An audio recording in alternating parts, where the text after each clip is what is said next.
Welkom terug maats, vandag gaan ons 'n storie lees met B-woorde.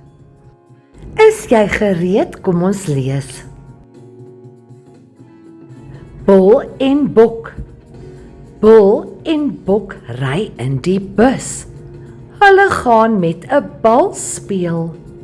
Die bus stop voor die brug. Skop die bal, sê Bul vir Bok. Die bal rol onder die bus in. 'n Beer buig en tel die bal op. Bul, Bok en Beer kan nou lekker speel.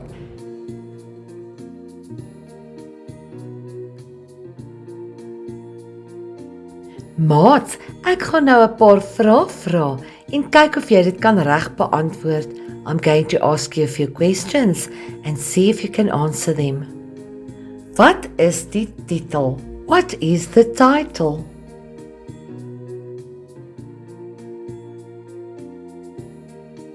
Bul en bok. Waarin ry Bul en Bok?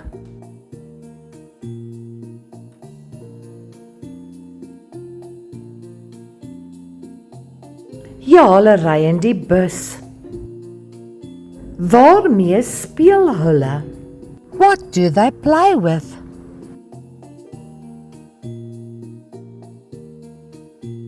Ja, hulle speel met 'n bal. Wat gebeur met die bal? What happened to the ball?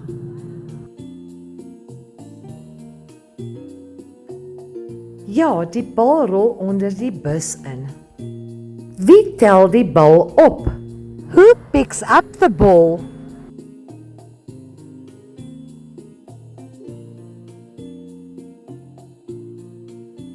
Die beer. Wie is almal maats?